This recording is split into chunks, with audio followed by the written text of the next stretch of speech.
Welcome to The Way with your best era hosts, Ryan McKean and Brittany Green. The podcast where we dive deep into the world of legal business and marketing. So whether you're a lawyer, marketer, or business owner in the legal industry, this podcast is for you.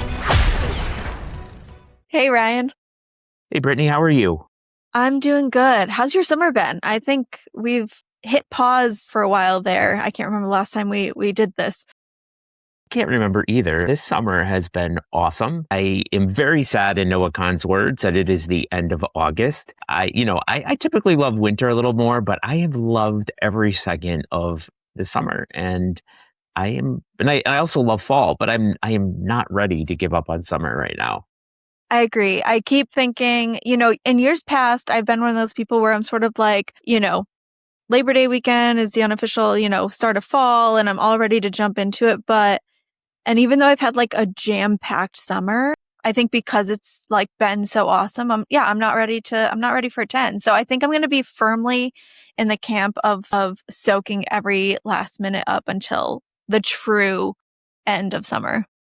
Yeah, no, I'm absolutely with you. And it's like, I get a little sad. I get up in the morning and, in May and June and July, it's like light at 4:30 here. Now it's like, it's getting dark till like 5:30. And I'm like, ouch. I'm just not ready for it. But I am excited for I love fall. I love football, playoff baseball. I think October is the best sports month on the calendar.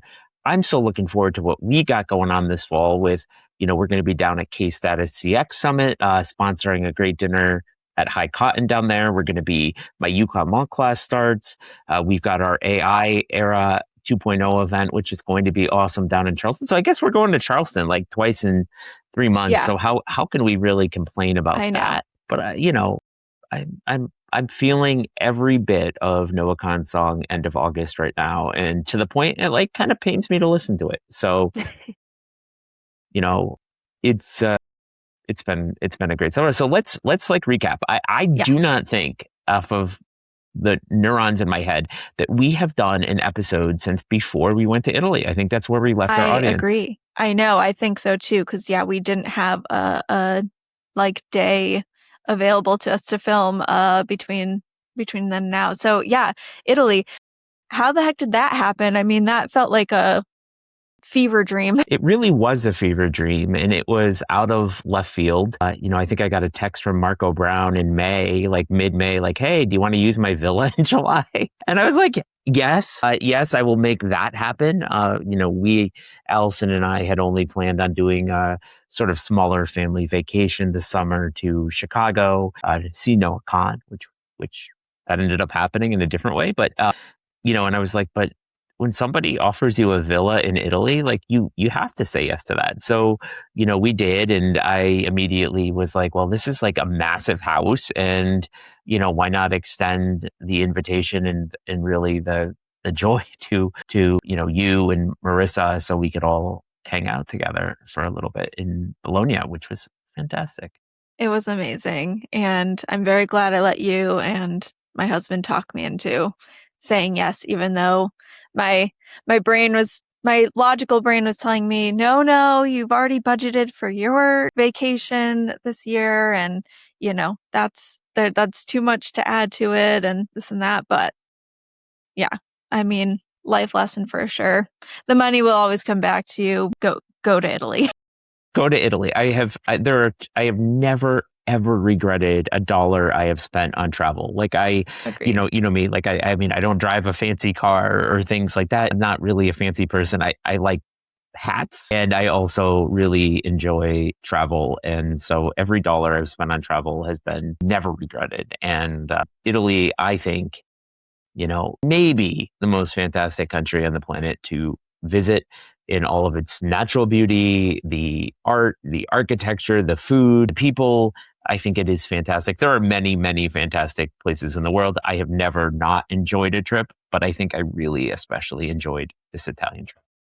Yeah, absolutely. It was a great reset, I think, for all of us. It got us in just such an inspiring mindset when we got back. So it was awesome. A trip of a lifetime for sure. And an amazing way to sort of unofficially start our summer. I think my big takeaway from it was, our culture is so fast and things are so quick. And in Italy, it's not, right? Like, in the United States, it's like, hey, we went to a Parmesan tour in some town, the I land of think that Parmesan. was that one right in Parma?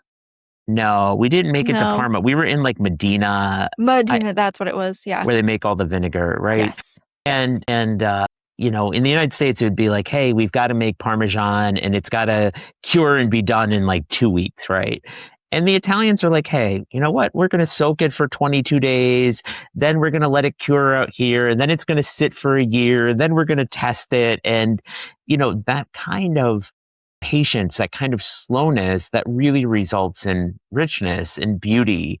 And, thinking the same thing of seeing, Michelangelo's David and the years it took him to sculpt that, or going to St. Peter's in Rome and, the hundreds of years that it took to build that church, or, and just being around things that were slow. I mean, where we were in Bologna was like the heart of like cured meats, right? Like, why does Italy have like the best cured meats? It's like because they are willing to invest the time and the prioritization and the things that can only come from aging something. The same thing when we went down to Chianti and we were in Greve and Tuscany, right? And we're talking with a vineyard owner about how he makes his wine, and time and patience and slowness have a way of creating something that otherwise could not be created.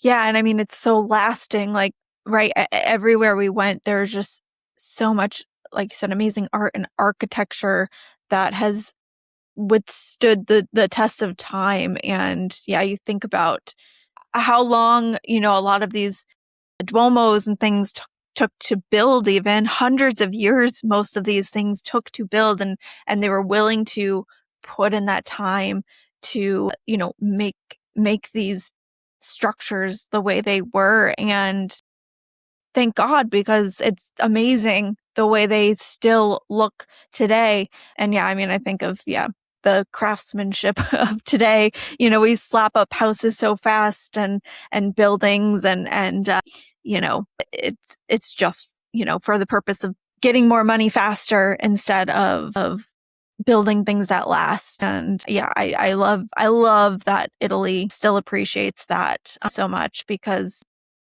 why wouldn't we want things that last? Why wouldn't we want, things that can be remembered?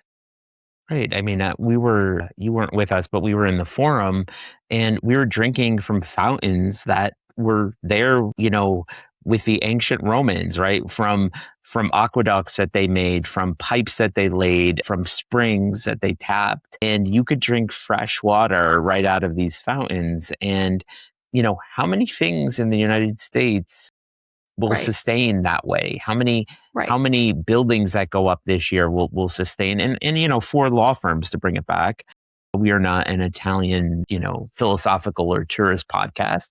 So that would probably be an okay thing for us to be. But how many things are really built for the moment? And, this morning, you and I just got back from, to sort of bookend things. We got back from hosting a private CLE for Darrell Champion and about 25 personal injury firm owners down in Atlanta, which was, absolutely fantastic. And I'm sort of like wrestling with like this concept of like what is excellent and what is valuable. And I was like, I likened, excellence to being, if you're an excellent law firm, you create an environment for others that it's easy to be excellent in all which ways. Excellent at lawyers, excellent marketers, they have excellent careers, they're an excellent place to work. Like that is like the true measure. And I likened it to a garden, and Darrell commented, as he's very smart, and he says, so many law firms are stuck in like a hunting phase. Leads are short now. I don't have the capacity. I don't have the lawyers. I'm overwhelmed with this. I've got tech deficits. And so they're always like on the lookout for the next thing, and they're not building something that's sustainable and nourishing to them. Yeah, absolutely. Yeah, you have to sow the seeds in your garden if you want it to flourish, and keep, sustaining you year after year, right? Harvest after harvest. And yeah, I think too many of us are in a scarcity mindset of that, and not we're not willing to look ahead far enough to realize that it's important to, slow down sometimes and make sure that foundation is laid properly. Because otherwise, yeah, anything you build on it is going to, it's more likely to crumble, right? Because you don't have that strong foundation on it. You don't have that strong foundation. You are in a rush. You're not being slow and intentional. You're not appreciating what you have. You're not recognizing what you need. And it's a frantic pace. And like, look, you can go your whole career doing that. Like people do, but you're going to be exhausted, frustrated, tired, angry, and you're going to have left a ton on the table. And I just think like there is, Gary Vee talks about this as sort of a, like he says macro patience and like micro action, right? So like the best, the most successful law firm owners they're patient on a long scale, but they take, they're not just, sitting in Zen like in a garden, but they're taking actions in the short term that are they're decisive in them, hey, it's been 22 days. We've got to take the Parmesan out of the water. Right.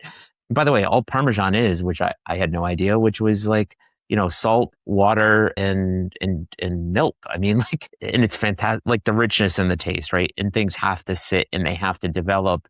And how many law firm owners out there, Brittany, do we see like, I've got to change marketing agencies. I don't know if this is the right path, or but sometimes it may not be, but more often than not they're just not sitting, they're not being patient with the right strategy.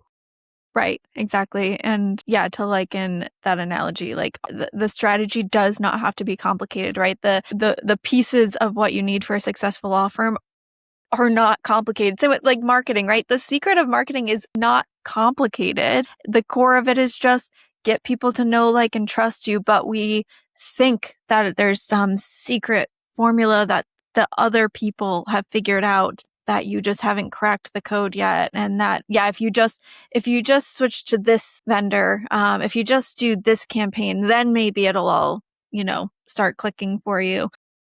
But the recipe's simple and the same for everyone.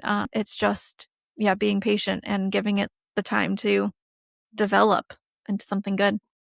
Breathe. And and also too, if you're doing great things, like Michelangelo at 27 is commissioned to do David, right? And what I found most fascinating was David is, probably, if not the most famous sculpture in the world. And he carves David out of a block of marble that another sculptor deemed garbage, right? So when you're doing things, like, you have to, so many law firm owners have to take what people maybe don't want, cases people don't want, areas of practice that maybe people don't want, and you've got to build something. You've got to do it. But Michelangelo's David wasn't carved in a quarterly goal. Right. It took years. I think it took him like 3 years or two and a half years to carve like a single statue. So you've got to give, if you're going to be doing something great, you've got to give yourself space, and you've got to give your people space, and you've got to give sort of room organizationally to breathe, to allow things to come to life. And so, yes, and I think enough of our amazing tour of Italy, because it was awesome. Many, many, many, many thanks to Marco Brown and sharing that with us. We are just also grateful as a team to have experienced his generosity and literally him opening his home to us. Yeah, that was awesome. So then our next stop, well, before we talk about our next stop, that was Best Air related. Both of us got to see Noah Khan. So that was pretty awesome. We did. You got to see him at Wrigley, and I got to see him at Fenway. I mean, thankfully my show was a little less hot than yours, it sounded like. Yeah, I mean, summer outdoor concert in a warming climate. It was a lot. Fortunately, I got to go with our friend and trademark attorney extraordinaire Joey Vitale and Joey's wife, and I got to take my daughter Talia because Allison was like, "Hey, Ryan, we were just in Italy last week. I don't Yeah. know how much I want to go to Chicago. Some of us should probably work. Some of us should probably work, and there's something like we have dogs, Brittany, evidently, and they need to be fed. And but yeah, no, it was every bit as fantastic as I had hoped. It was magical for Talia. A very hot night, but he delivered. He delivered for his fans. The thing I've seen a lot of artists, and the thing I kind of was struck by was he sounds so similar on his recorded album to the way he does live. And I don't know if it's a function of how he records or his music style, but he sounded really great. And the concert was a ton of fun. And Wrigley was a beautiful place to see a concert, albeit very hot on a mid-July night. But, my real big sort of takeaways again are, look at his marketing. If you're a lawyer, like he is the male Taylor Swift when it comes to marketing. And he's out there. I saw him like he was like not feeling well, and I see him on like reels, and he's got like Tums, and like he's like clapping along to things. So he puts himself out there, and I think probably one of the biggest things is I see these videos after his concerts all the time. He like hangs out with fans. He makes it a point to like, these fans are like hanging out till 2 a.m. And as he's coming out of the stadium, he like poses for a picture with them. So you've got a guy who's filling, the Rose Bowl or, Wrigley or Fenway. And it's still at that scale, selfie videos and very small touches of, making space to show up for, even a core group of fans. That is really fantastic.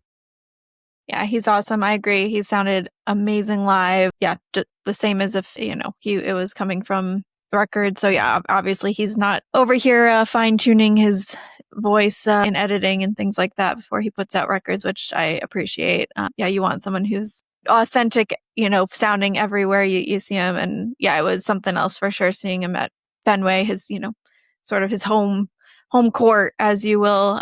There was definitely something magical about hearing tens of thousands of us in Fenway screaming, we're mean because we grew up in New England and all of those very quintessential New England lyrics. So definitely a top concert experience for me too. And we talk about like technology a lot, and, Noah's, I don't know, what would you call him? Like folk rock kind of. Yeah. Indie, folk, pop rock, right? The genres meld so much today. It's hard to like really, put yourself almost in a box sometimes, some of these artists. But yeah. But he's not like, I only offer this pop. as like, he's not super overproduced. Like it's not like Olivia Rodrigo or, like there's not these sort of things. So it's sort of like stripped down, right? Yes. And he's sort of, his whole shtick is like, I'm a guy from Vermont and, I've got dogs and I go in the woods and, like this is his shtick, right? But, they gave out, and they did it at Fenway too, like these, wristbands that had these lights on them, right? And in just a really cool use of technology, like however they did this, like they could seemingly target like time and place in the stadium where different things would light up at different times and different sections. And so when he was doing the dialed drunk and he's, getting chased by a police car, some lights are going off red and some lights are going off blue. So all of Wrigley looks like this. And I thought that was like a really, really cool use of technology, presumably AI, to pull that all off.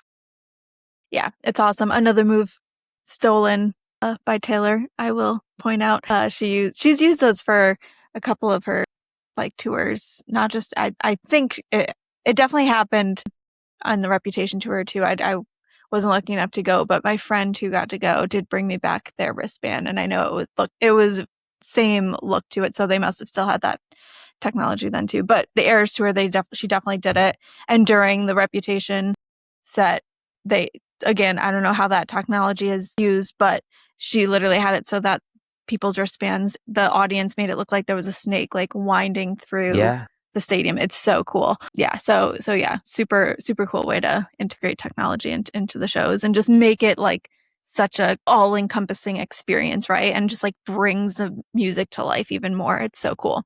And I saw him do it in Orlando when it was like the anniversary of the Pulse nightclub and one of the opening nights of the show. And it was like, you know, he had like rainbows going through the audience. That's awesome. So, you know, super cool. And so new to me because I'm basically a dad rock, like 90s hip hop concert goer. So those acts don't have those toys, but Noah did. And another lesson for any law firm owners out there, just rip off Taylor Swift. And exactly.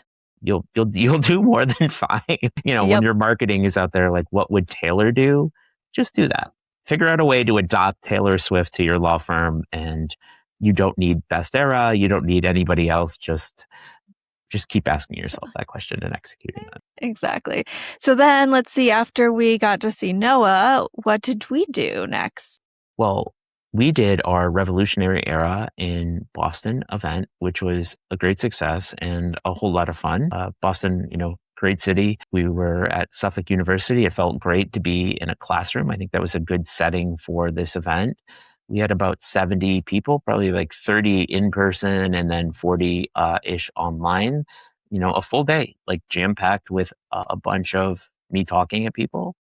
But also, I think the real highlight was Michelle Delino sharing her story.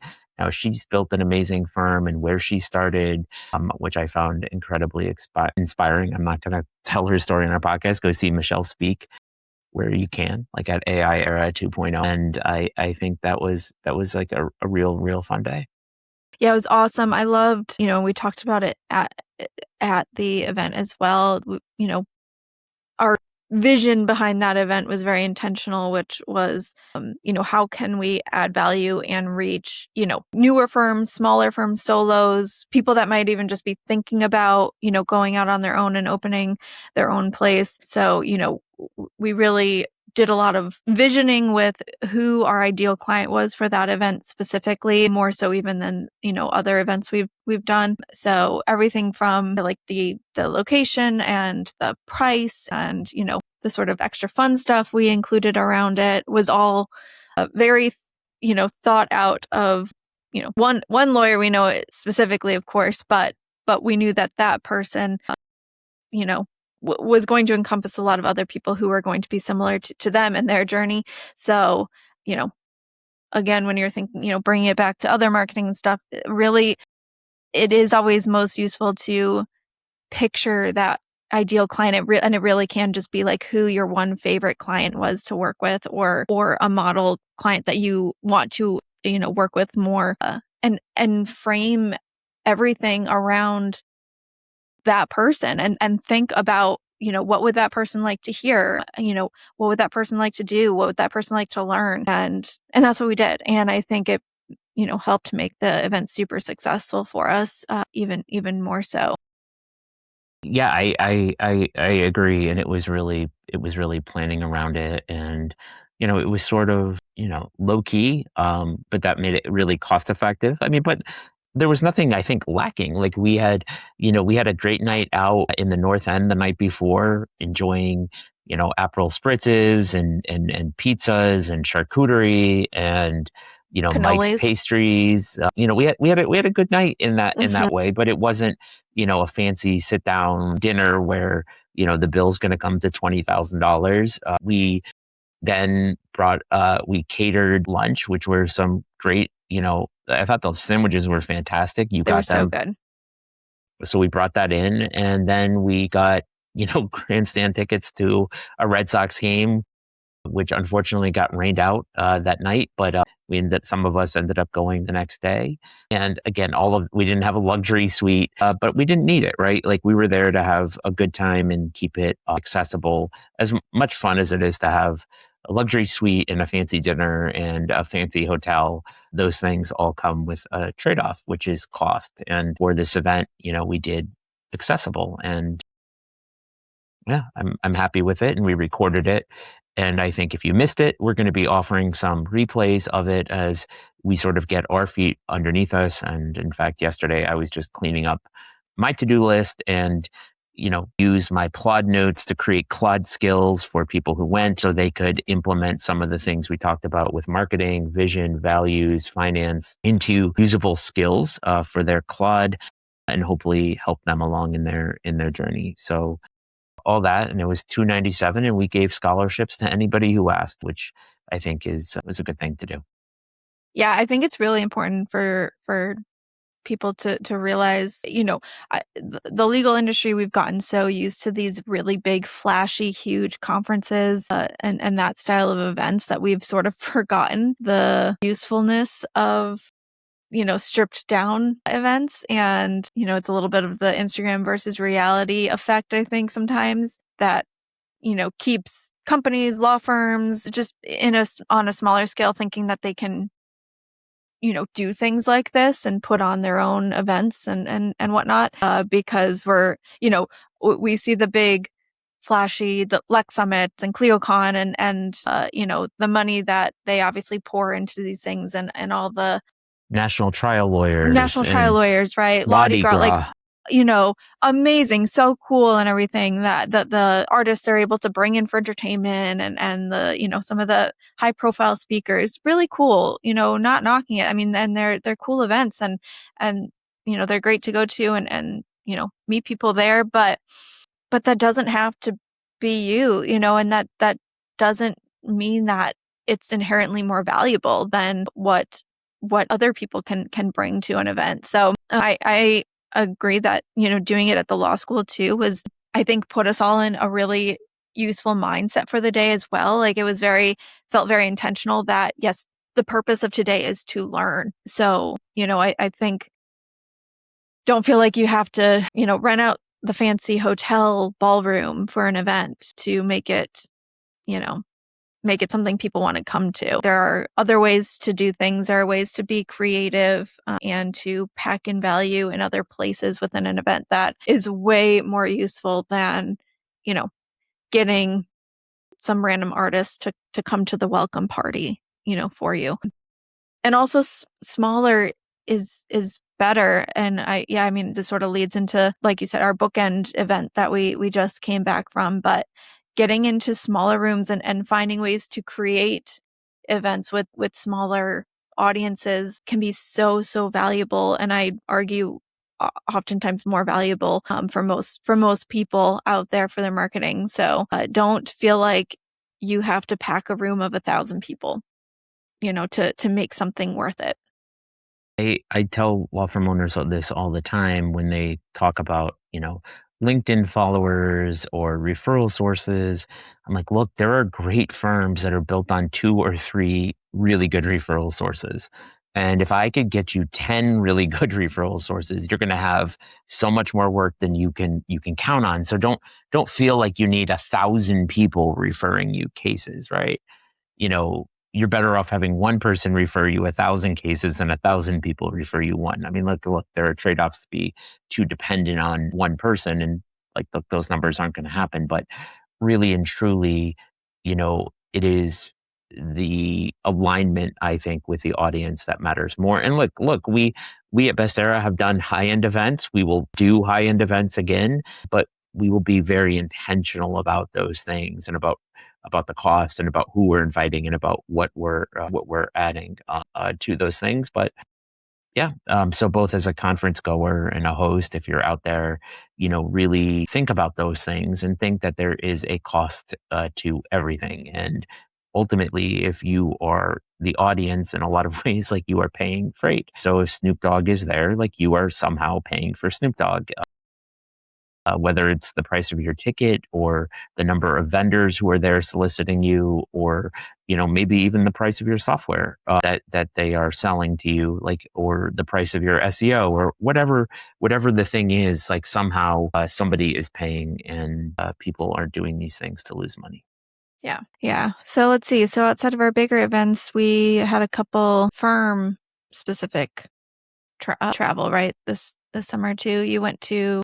Well, but we can't leave out. But let's go chronologically. Where did you go after Boston? Yeah. Well, I mean, technically, we both did the set on the same day because I missed out on your a firm-wide event, or, a firm-specific event. But so this was my trip that was pre-planned, and partially why I was debating whether I should allow myself to do Italy as well. Every year, my husband and I, and typically some faction of our immediate family makes their way back up to the Upper Peninsula, which is where my mom's from. And we spend some time on the Great Lakes, and she's one of 10 kids. So I have a ton of family up there still, and it's just awesome. 10 out of 10 recommend going to Michigan in the summer, specifically somewhere along the Great Lakes. Thankfully, they have a lot of shoreline to pick from. So yeah, find a spot and go. It's amazing. There's really like not a bad spot on any of the Great Lakes. And I had that trip too for me, besides obviously getting to reconnect with family every year, which I love. I love my family up there so much, but also somewhat similar to Italy. It's the Midwest, and there's definitely like a slower lake vibe when we go up there. And, you're disconnected from a lot of things. The cabin we stay at doesn't have, Wi-Fi. So if you want to, get on your laptop, there's more work you have to be intentional about getting on there. So you aren't just feeling like you should be on your phone all day and working. You can disconnect and just enjoy nature, and it's just so peaceful. You wake up and you've got the lake out there and the birds, and there's bald eagles flying by every morning, and egrets and herons, and I realize how much I have disconnected from nature throughout a lot of the year until I get back there, and I'm like, oh yeah, that's right. This is what I needed to reset and remind myself of, what's important in life, which is just, relaxing in nature every once in a while and doing that sort of mind reset. So anyways, that was where I was. And thankfully our team is awesome. And I have that ability to disconnect for a little bit and still, our team members can keep up the good work at home while I'm doing that. Well, and you also went, I forgot about this. Like, this is how busy this summer has been. You also went to Provincetown. Yeah. Oh my gosh. I forgot I did that one too. Yeah. Okay. So we all did a couple different firm specific, like private firm events here. Yes. I went to P-Town right before. Yes. I went to Michigan, Provincetown, Cape Cod, for those not in not in New England that may not know that. P-Town's awesome. If you've never been, it's so cool. It's a safe haven for, the LGBTQ plus community, and our firm owner that always does his firm retreat there is just awesome. And he's, been nice enough to invite, and whoever available in our team is able to come and teach the team for a little bit. So I did that. It was awesome. I taught the team on, how to use AI. They're a billable practice, and a lot of their team is sort of AI adverse for a multitude of reasons, but all the things we understand and encounter, with teams. So my job was sort of to help bridge that gap. And, I loved it. By the end, I think I was very successful in helping the team realize where we can use AI in our, to make our work more effective and to now have more time to be more human in our practice. And so that was really fun. Yeah. And I always loved going up there. I went up there, I think last year 2 years ago, we went up together.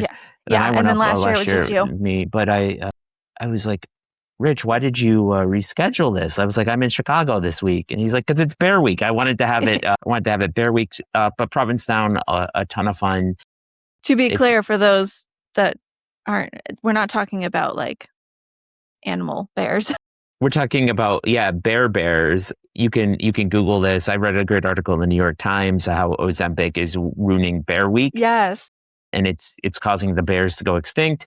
For those in the vernacular, I think I'm going to explain this as best I can. These tend to be larger gay men who do not believe in shaving their body hair, hence that they are called bears. But now with Ozempic, they are slimming down and bears are becoming extinct. Can confirm. I feel like I saw less big burly men there than I expected, but there's still a good amount. I was happy with it. So yes, and Provincetown is a place where Anthony Bourdain got his start in restaurants. So great place to eat, go and be for absolutely sure. Immense value in getting your team, if you can, out of out of the office. And, maybe for some firms, you can't travel because you're a larger team, but, finding a facility that's near you, that's not the office. Place matters as you sort of do planning and thinking. And, like we talked about Italy and Michigan. Just getting out of your everyday routine can make a huge difference. So try that if you haven't done it. We certainly did it at Connecticut Trial Firm. And as we grew, we could only go like down the road a little bit, but it did feel like a different place as we were at a boathouse on the Connecticut River. Yeah. And speaking of then, so you did an annual I went for to a firm. Omaha. Well, and you did one here in Connecticut, right? Just down in. Oh yeah, we did one for a friend, Jay Ruane, down in Shelton. Yeah. That was Allison, Marissa, and I, and we got to really spend some time with Ruane attorneys and helping craft their future. Jay is a great leader of the firm and, really was setting up the firm, I think, for success, not just this quarter, but for the next decade and, sharing in that success with his team. And, it's so fun because every team that we work with, operates just differently, different personalities. And as an outsider, it's very apparent how different firms are. And Jay's firm is definitely different. They love to laugh. I think, they have, because they deal with hard things, right? Criminal defense is hard work. You've got people who are looking at loss of freedom, but I always think that firms are reflections of their founders, and the founder of their firm is Jim Ruane, Jay's dad. And Jim is just this old Irish guy, and he's like the salt of the earth, and he cares tremendously, big heart, and he knows how to laugh about things. Like the Irish have this sort of, I want to say dark sense of humor, but humor about dark things. Cryptic, yeah. They're able to get through dark things with laughter. Yeah. Like laughter and sadness are not Yes. inseparable, and that's certainly something that carries into their firm. So that was a ton of fun. And then the next week, also, we were down in Shelton again, me, Marissa, and Brittany. Well, you were in the Upper Peninsula. We were hanging out in Connecticut's Lower Peninsula. We don't have one. Wonderful Shelton, Connecticut, for our friends Julio and John Franco doing That's right. their next level lawyer event. It's always fun to learn about Claude and watch lawyers learn about Claude. And that was a fun 2 days down there for us. And then Marissa and I went to Omaha, the Berry Law Firm. They're in 24 states. John Berry out of Omaha, 24 states, national practice doing veterans disability, Social Security disability, and a personal injury practice as well. And so what they did is they brought in all of their lawyers. I think there were like 60 of them from around the country for like a Berry Law Day. And this is their first one, and they're going to expand on it in years to come. And again, they brought everybody under one roof. Marissa did things with paralegal training. I was doing talks on how to drive case value and how to manage cases, because, it's my belief that the goal of personal injury work is to get your client as much money as possible. And, that's easy to say and hard to do. And giving them some of the tactics and strategies that work for me over the years, some of the lessons that I had learned. And, I was honest with them, because I'm like, look, this is all derivative. None of these ideas are originally mine, and I credited the ideas as I could. And I think that there's something to be said from that, where if you're really able to learn from people who have done things, you can really accelerate your growth. And, there's no need for originality. So if you're Noah Kahn, rip off Taylor Swift, do it.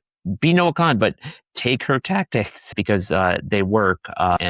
So that was a lot of fun. I got to experience a runza out in Nebraska. I've got family from Nebraska.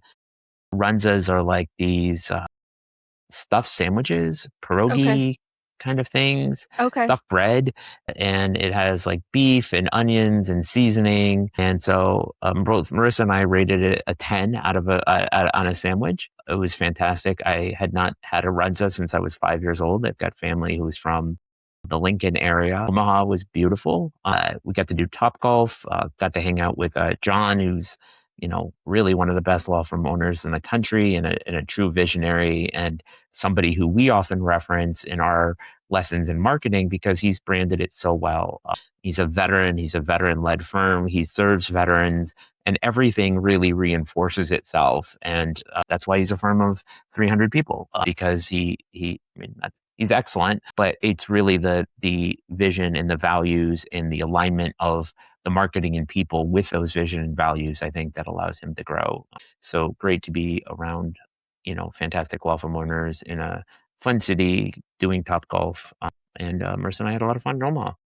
Yeah. And I think that's a good point too, that you said of, don't reinvent the wheel. Like when things are, working for other people, take from the best, right? And learn from the best. But the caveat there is make sure that it's something still authentic to you, right? Because if it's really obvious when you're just sort of copy and pasting like someone else's look or brand and ideas because it just doesn't feel true or authentic. It can shine through pretty easily. So yes, definitely learn from the best, take from the best. What would Taylor do? Absolutely use that idea and everything, but make sure that you are putting your flavor in it and, your personality and, speaking to who you want to speak to. Don't just assume that the audiences are the exact same. Right. And, so follow John on social media, follow him on LinkedIn, listen to his veteran-led podcast, follow Barry Law on social media, check out his website. And I think what you'll find is like, look, it's, and to Brittany's point, like, if you're not a veteran, like it's going to be really like, you're not going to, if you try to copy John Barry's branding, like you're just going to come across as a weirdo and maybe you'll get charged with like stolen valor or something, so don't do it. But look at how, focused it is. And, it's like, they sponsor like Creighton basketball, which is like college in Omaha. And they have like the veteran of the game at like halftime or like the hero of the game. And they do all of these things, like their charity work aligns with veterans charity work. You'll see them hire veterans. They've got a veterans podcast, right? And look, I come from a family of veterans. I am not a veteran, but it's so clear that if I had an issue, I would respect John's firm because I know who he is. I know what he cares about, even though his marketing isn't necessarily speaking to me, though maybe it is if you say like, I see my dad and my grandfathers in that. I think it's that sort of clarity of resonance of who he is, who he's speaking to, and how that converts. And I think that's a very hard lesson for a number of lawyers to accept. Ostensibly, they want to speak to everybody, and in doing so, they don't distinguish themselves at all. Exactly. Another one that does their marketing very well is the Amazon man here at your house. We actually, because this is not something I would do, we actually have Poo Patrol. So there's a company that comes and literally picks up our dog's bathroom messes, and they come on Tuesdays, and they are here now. And that's so funny. Yes, for those not watching and who may not hear any background noise, because hopefully we can edit it out. Brian's dogs are having a time right now. So my assumption was that the Amazon delivery man was there because that's usually when they go wild. That is when they go wild, but that's usually afternoon, which is why we schedule in the morning. But I forgot it is Tuesday because we have been all over the place, and I'm like, what day is it? But Tuesday is Poo Patrol Day, and if I've seen lawyers give talks about having landscapers and people to do your laundry. Don't sleep on Poo Patrol. That's my 2 cents. Okay, thank you for my TED Talk. Too funny. Okay, so let's wrap up our last, as of at least so far, our last event that we did for the summer or traveled for was, we've already sort of talked about a little, so we won't spend too much time on it, but Ryan and I, we were in Atlanta last week, and that was, I loved that. That one may have been my favorite one of the summer. I can't decide. Maybe just because it's most recent, so it's fresh in my mind, but I just found it so valuable. Same here. This is a fantastic one. We were down with Darrell Champion, who I love. Follow Darrell on LinkedIn. Again, if you start talking about values and how people brand, like he definitely has a point of view. He's going to share his point of view. He's going to be honest, and he's going to build that trust. And it was very clear to me that he has built trust within the Atlanta personal injury community. So we had about 25 firms.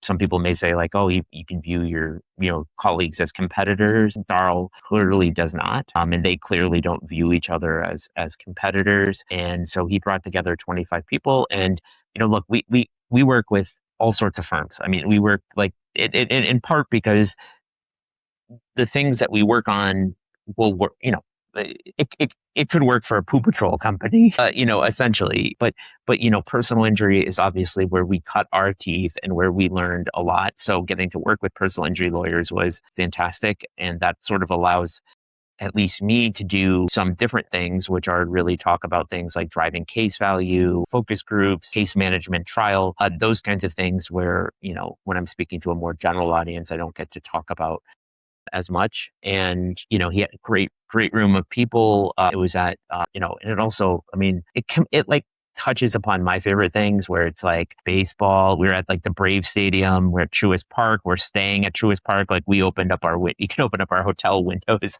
and see into the stadium. So that was really cool. We were in the John Smoltz room, and John Smoltz was a Cy Young pitcher for the Braves, who also pitched for the Red Sox. And we were surrounded by baseball memorabilia throughout the hotel. So, I mean, like all of this was great.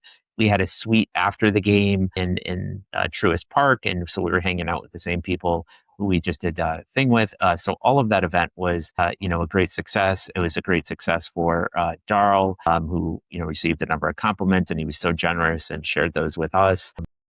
And yeah, I think it's 25 people, but it was so intentional, and it wasn't a sales pitch. It wasn't like, hey, I'm going to tell you about this, but I'm really going to tell you the secret if you buy my $20,000 mastermind or something like that. It was like, here's what we know, here's what we give. And I think it was a really elevated experience. We're looking to partner with a few more firms from around the country to do these things. So if you're out there and you're thinking like, hey, I want to have, Best Era come to me, we are now, I think I just booked us one. We're now booking into 2027 for these. I think we're going to go down south again for February of 2027. So if you're interested in it, we're interested in partner firms.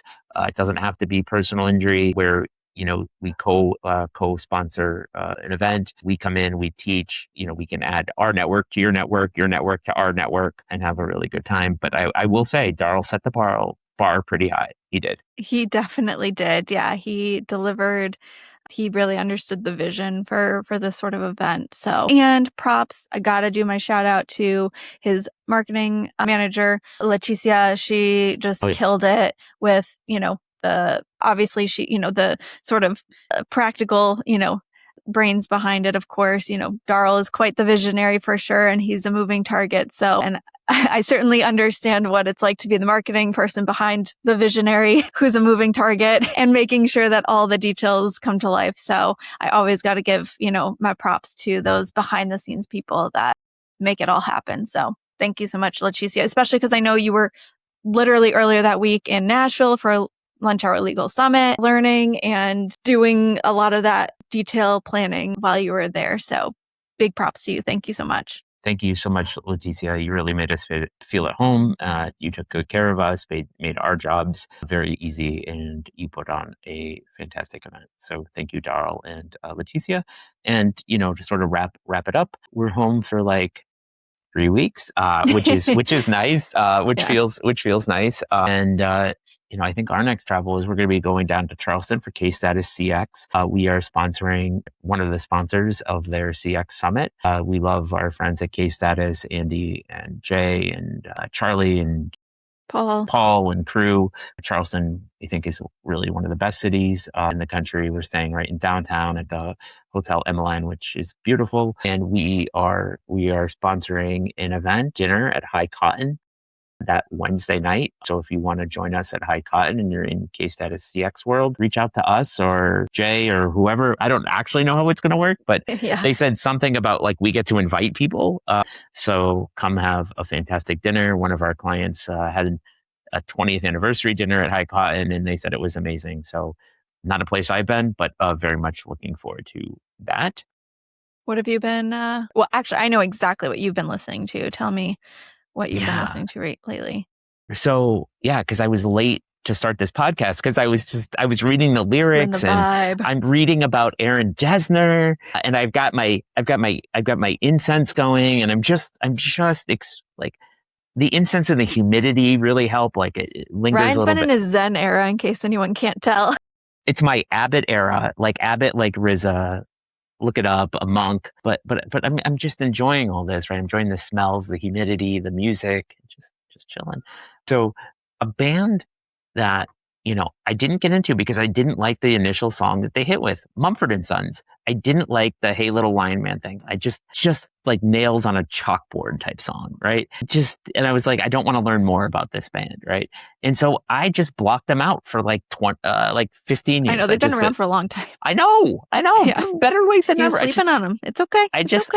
Better late than ever. I just blocked them out because I was like, this song, I don't vibe with. And then, Megan Wade in our Slack community, we have a music channel in our Best Era Slack community because we have some people who really love music. And Megan said that, this Mumford and Sons album, the new one, Prizefighter, is just amazing. And she's a huge Mumford and Sons fan. So if somebody says something is amazing, like regardless of genre, like I'm going to give it a listen. If you really if you really love it, like what's the worst that happens? I listened to a song for 3 minutes and then never listened. So I started listening to the song Prizefighter and I listened and I'm like, I'm going to go, if I'm going to sample this, I'm going to go for the hits and I go for Rubber Band Man. And I'm like, oh my gosh, this is absolutely incredible. And then I start going deeper into their catalog, with some of Megan's guidance. And then I start looking at like the liner notes on the album. Cause I of course, like I can't do anything like partway. I have to, I buy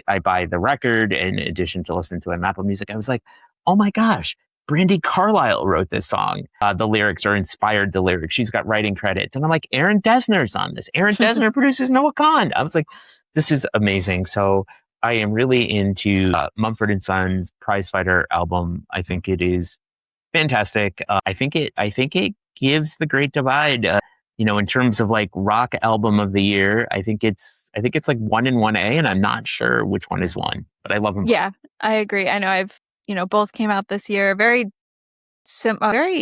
soon between each other too, if I remember correctly. Yes, wasn't a long time between. Yeah, and yeah, I have always enjoyed Mumford and Sons. That genre and in general I've always enjoyed. So yes, I've felt very fed this year. If I can't have a new Taylor album, anything Mumford and Sons, Noah Kahan, Lumineers, like all that sort of genre is a big vibe of mine. So I felt very grateful to have both of those this year, and they both delivered, of course, for sure. So, and you know what? You never know with Taylor. I mean, like we could get some new album. Well, yeah. I mean, fingers crossed. If all the Easter eggs seem to be lining up like they are. My hope is that, which the most, well talked about rumor is, and makes the most sense, it is the 20th anniversary of her debut this year. So, and of course we knew she was re-recording all of those prior to her getting her master's. And she did, essentially let slip in her letter to us about her master's that she did finish re-recording debut, and if we so wanted it, we may still get it. So I think the chances are fairly high that could be happening this year, and I don't know what I'll do with myself if she, I assume she will continue the tradition of putting vault tracks on these re-records of songs from that era that she never ended up, or never made the final cut and left. It'll be the Target exclusive. I mean, I will be first in line. I cannot wait. There is one that any true Swiftie of 20 years will know that if this song makes it into the vault, it was one of those things that if you were a criminal like me and used LimeWire, you probably had it on your library, but it was a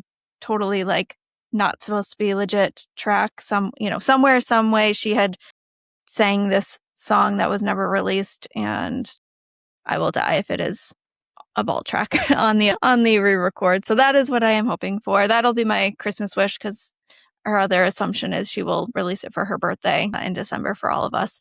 She's a very generous person, and she loves giving things on her birthday. Well, I think I wouldn't be. I mean, because she was doing the Eras tour, and she was in the studio a ton. And the album that came out last year wasn't particularly long. It was like was not a. Nope. And so I'm thinking like there's more material that she has, and for sure. So yeah, because that The Life of a Showgirl was only written in like a 2-month span, I think it was, when she was overseas. Obviously, like, you know, with Max Martin and Shellback, you know, they live Switzerland, Sweden, wherever it is. So yeah, no, it was a very concise, specific album. She had a very clear vision for that one. And yeah, there's no way, you know, 2 years worth of her Eras tour that she wasn't also developing a lot more content and material out there. So whatever's in store, I'm sure she'll. And now, you know, she's married. She got all that stuff out of the way. Travis will be busy with football season soon. She's got to do something.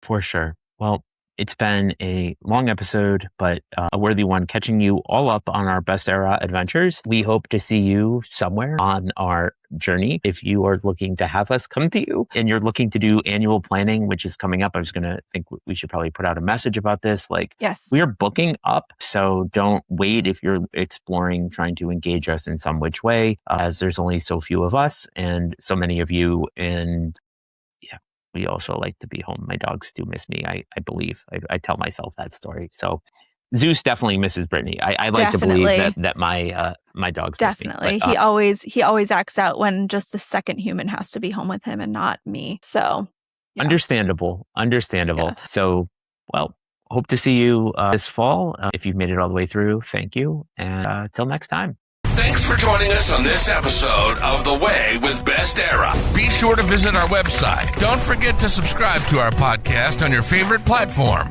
Until next time, keep striving for your version of success.